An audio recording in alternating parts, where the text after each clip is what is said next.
Doctor, what did he hit? Nothing. Is this Pixley? Does it look like Pixley? I don't know. I've never been to Pixley. Conductor has to answer more silly questions.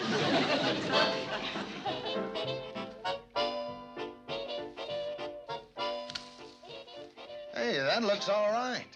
I ain't interested in how they look to you. The only opinion that counts is Kate's. Size is right. Looks good. If you don't stop. Shh, Kate's concentrating.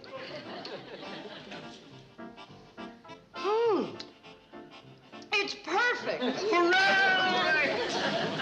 Floyd, let's pick apples. Hey, hi, Joe. Hi, Joe. Hey, you want to be more careful, you big ox. Crying out loud. I'm sorry, Uncle Joe. I didn't know you were there. What's going on? Oh, the same thing that goes on every year about this time. The apples are just right for bachelor butter. I knew it had to do with getting something free to get them 2 big tubs of lard moving that fast. Oh, they look forward to it. Kate, it ain't right. Charlie and Floyd, Sam Drucker, Doc, and all the rest of them imposing on you. Well, they're not imposing on me. You know something? I think I enjoy making bachelor butter for them as much as they enjoy eating it. And you enjoy it, too. Yeah, but in the whole 20 years you've been doing it, you've never seen me making a fool out of myself. Climbing all over Ben's trees and picking apples, lugging them up here, bringing you empty jars to fill. No, I never have. You want to know why? Mm-hmm. Because I've got self-respect. Oh, that's the reason. Yeah, I'm a bachelor like they are, too. But you don't catch me playing on your sympathies, making you slave in the kitchen all day, neglecting your other work, just so I can have a few jars of homemade preserves. Kate, why do you do it? Well, them being bachelors, they don't have any women folk to home cook for them. And besides, it's a way of showing my appreciation for all the nice things they do for me. What do they do for you? Well, Floyd and Charlie take the girls to school. They run me into town. They steer salesmen to the hotel. Doc Stewart never sends me a bill. And Sam lets me run up my credit way beyond good sense. But outside of that, what do they do for you? Well, that's going to take a little thought.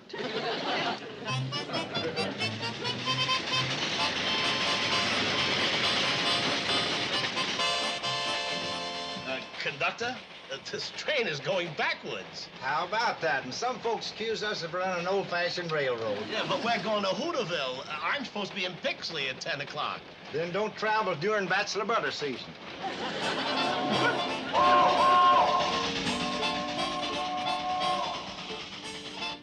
Doc, did you hear the whistle? Yeah. Yeah. Well, grab all your empty jars and come a-running.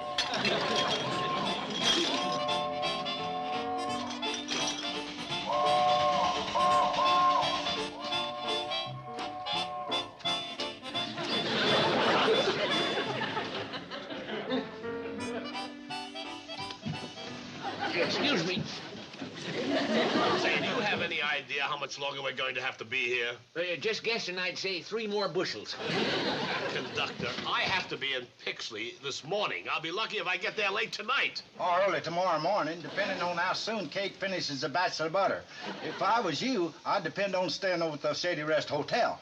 This is sheer idiocy. Disrupting a railroad to pick apples. Mister, any more of that radical talk, and you're going to be put off of this train. Boys,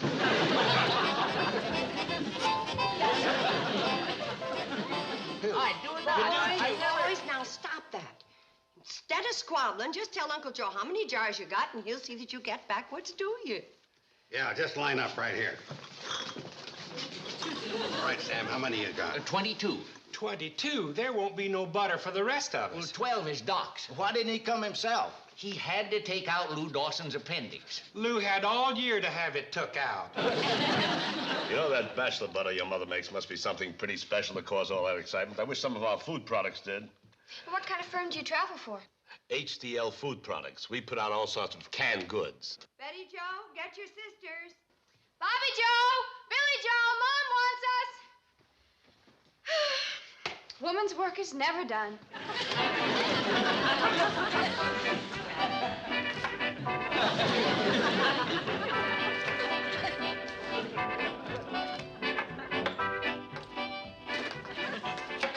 I thought I put the paraffin on the top shelf.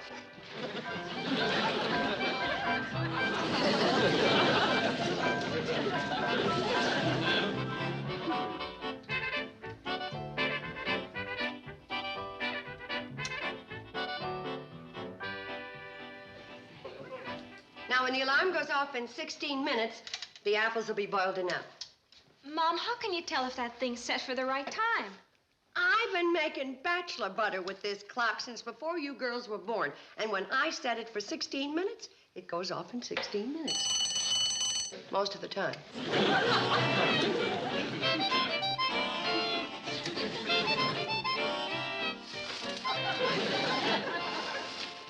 Hold it.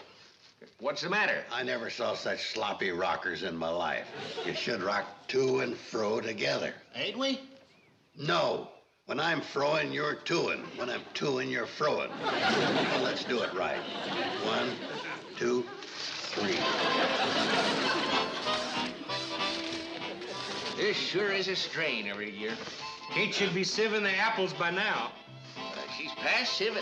Not by railroad time. Smells to me like she's just heating up the cider. Oh, cider's boiled down enough, Billy Joe. Mom, how much longer? No, just keep stirring. There we go. Bobby Joe, sugar.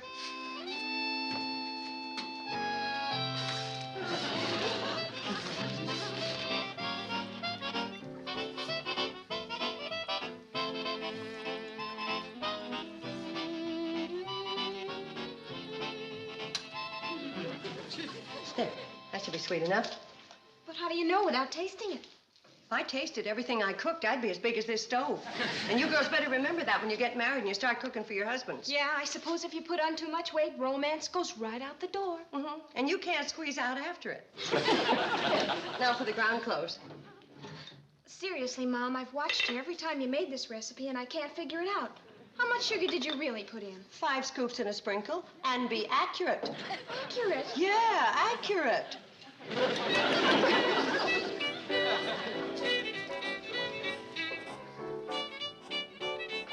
Floyd, What's the matter? Joe heard something. I think I heard the oven door open. That was the oven.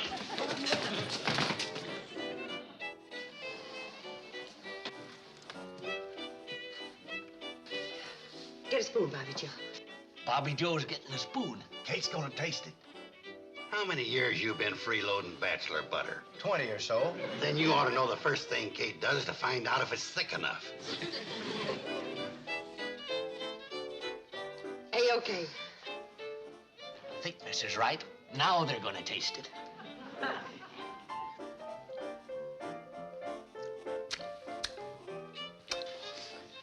Bobby Joe? It got past Kate. Bobby Joe. Sounds like Bobby Joe's tasting. Sounds like Betty Joe's getting in her licks. Somebody else is tasting. It's more than tasting, it's kind of slurping. Yummy. Bobby Joe? Delicious, Mom. Kate's polling the jury. Billy Joe? Dreamy. How about you? I now declare this year's batch of bachelor butter ready for eating.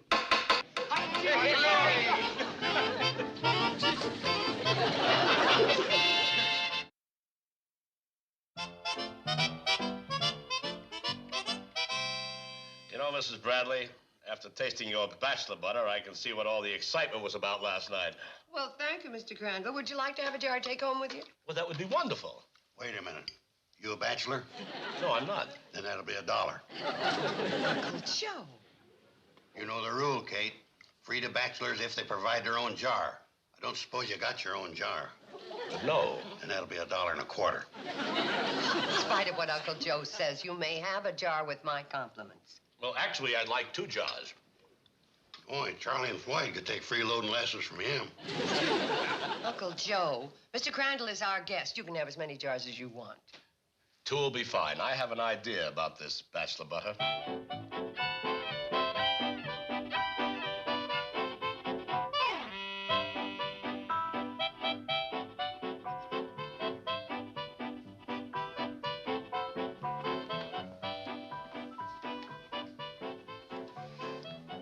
It's delicious. I've never tasted anything like it. You agree with Kimberly Stevens? Yes, I certainly do. Gentlemen, do you think we can produce this commercially? If Mrs. Bradley will show us how she makes it, we'll have it in production in a month. Good, I'll write Mrs. Bradley immediately and make an offer. Oh, pardon me. You see, Mrs. Bradley gave me this personally. And the enclosed check for $250. $250? Wow. To evidence our good faith, upon delivery and satisfactory preparation of your bachelor butter recipe, we will pay you an additional $250. That's $500. Please advise us if this is acceptable, and we will arrange transportation to our factory for you and hotel accommodations. Gee, well, you're going to accept the offer, aren't you, Mom? Well, Hey, hold on a minute. Let me see the check. Who is this fella Jenkins that signed it? Well, it says right here he's the comptroller. Yeah, but how do you know that's his signature? He should have sent along some identification. You know, you can't be too careful, Kate. oh, I'm sure it's all right. What are you going to do, Mom? I gotta make some more of the stove polish. This is the last of it. I mean about the offer. You're going to go. Of course she is. How can I go and leave you girls in the hotel? Uncle Joe will be here. I ought to go along with you and see if they don't pull no fast ones. They said they'd only send Mom's transportation. Probably afraid to have me come. I reckon that Crandall told him about my shrewd reputation. Well, I don't know what to do. Gosh, Mom, all that money? Oh, yeah, Mom, you've got to go. I know. Let's put it to a family vote. All those in favor say aye. Aye. Aye. Okay, it's unanimous. Wait a minute. There's still one member of the family who hasn't voted yet. What do you think? Now it's unanimous.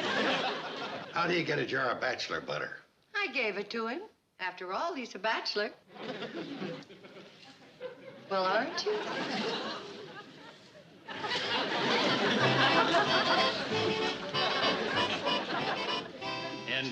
And you've never written down the recipe, huh? I never write down any of my recipe. Oh, what do I have to wear this for? I brought my own apron. Well, we have to work under the most sanitary of conditions. My apron is as clean as this. What we have to do, Mrs. Bradley, is make up a sample batch of your bachelor butter, then we'll record the ingredients and their exact proportions. Okay. Now, what do you need first? Well, a kettle. How many gallons? Oh, about, so many. How's this? Yeah, that's fine. That's about right? All right. Now, what is the first step? We gotta boil the water. How many liters? No liters, just water and apples. A liter is 1.0567 quarts. Oh, quarts! Why'd you say so? I'm sorry. How many quarts of water do you use? You fill the pot to the top of the dent. What then? The dent that's been in it ever since the train hit it. The train? Yeah, the day of the picnic. Uncle Joe left it stand in the middle of the tracks loaded with soda pop, and Charlie nudged it with the cowcatcher. Now, just where was this dent? Well, right about there. See? Oh. Right about there.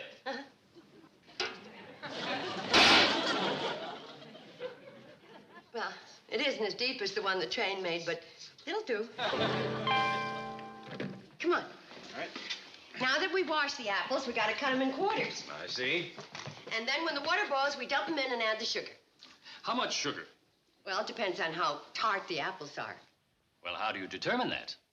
By the pucker test. I beg your pardon. Well, you bite into the apple, and you see how much your mouth puckers, and then you know how much sugar to use. Well, you see, this is a 2-scoop and a sprinkle pucker. A little more. Yeah, that's right. Now, this is a 3-scoop and a smidgen batch. And this here is a 5-scooper and a dab. Mrs. Bradley, we're going to have to be a little more scientific than that. Measure the tartness by instrument. You mean you got some kind of gadget that makes sour faces?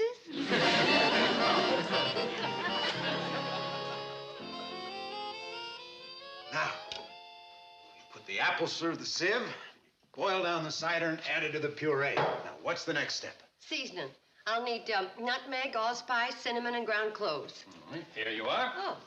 Now, do you add these in any special order? Well, I usually start with the ground cloves. And how much do you use?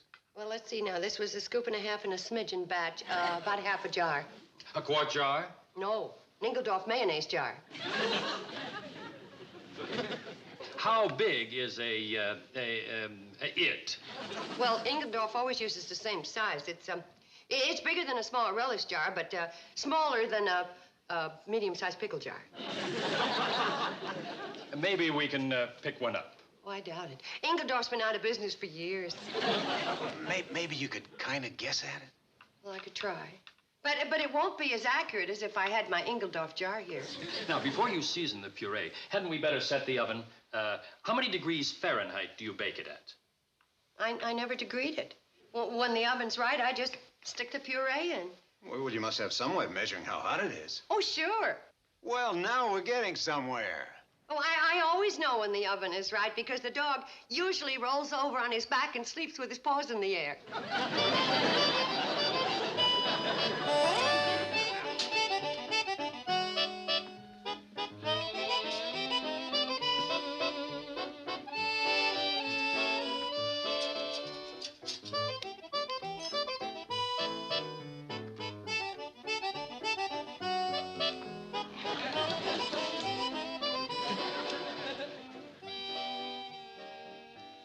It isn't very good, is it?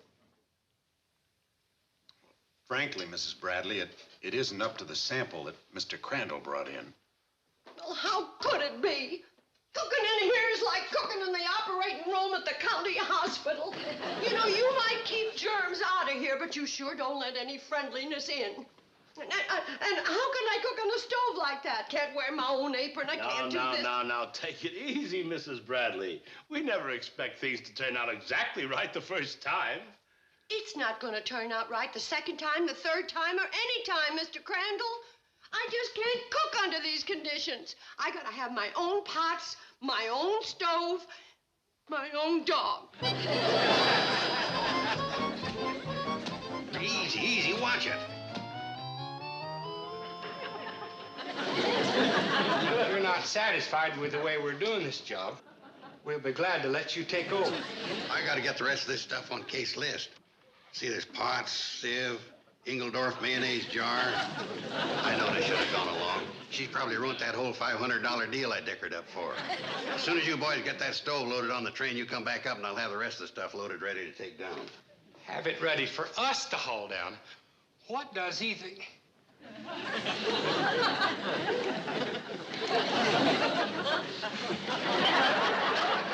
What's the matter with you? Stove's resting on my foot. Well, for crying out loud. Why didn't you say so? 'Cause you always holler at me when I interrupt the conversation.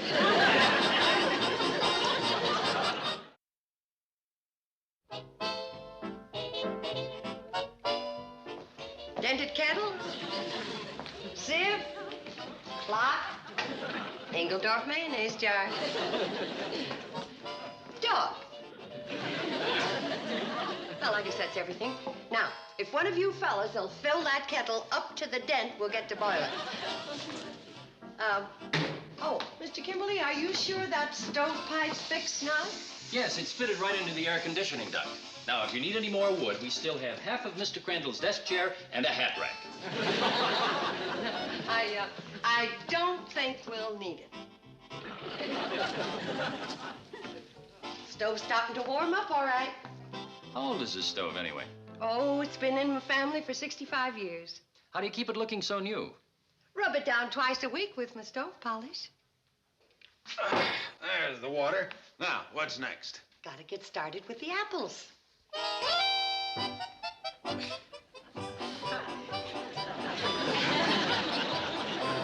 Okay, Billy, Mr. Kimberly, start tossing. Boys at MIT could only see me now. Bobby Joe usually does the quartering, but I didn't want to take the girls out of school. Now, this is exactly what goes on in your home when you make bachelor butter, Mrs. Bradley, huh? Not quite. There's just one more thing. Okay, fellas, start rocking.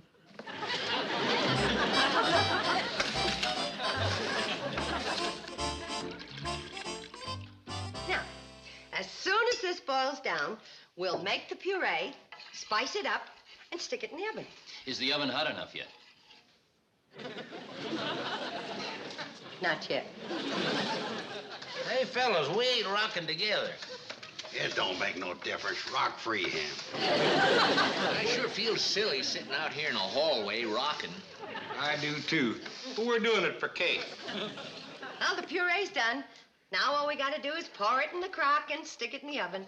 Is the oven hot enough? It's perfect. Hold it. I think I heard the oven door. Thank goodness. Now we can get out of here. Ain't we gonna listen at the door like we always do? What for?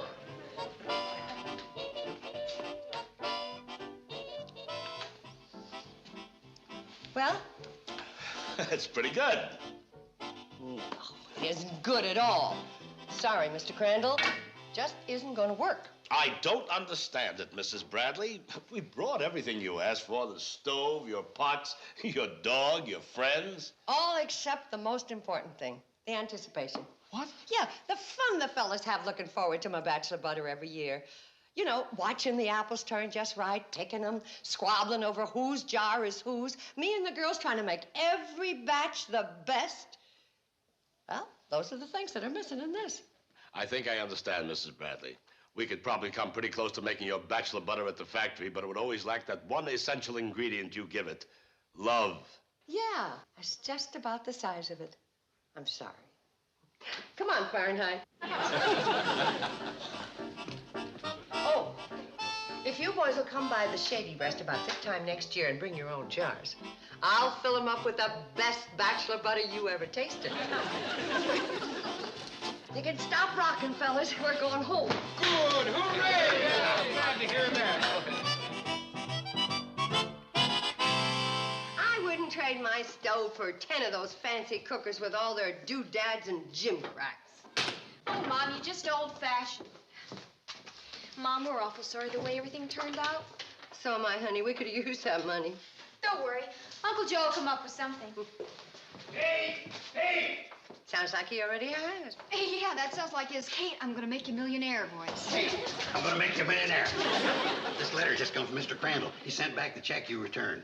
He wants you to keep it. Well, I can't do that. Sure you can. He wants to make another deal. My bachelor butter recipe is not for sale. Oh, he don't want that. Nor my strawberry preserves, my gooseberry jelly, or my apricot jam. He don't want them either. He's offering you $500 to the formula to your stove polish. What? It says right here in the letter, he never seen anything in clean stoves like this. Oh, Uncle Joe. They don't take no picking, no jar shoving, no rocking, no... Nope. All it takes is mopping.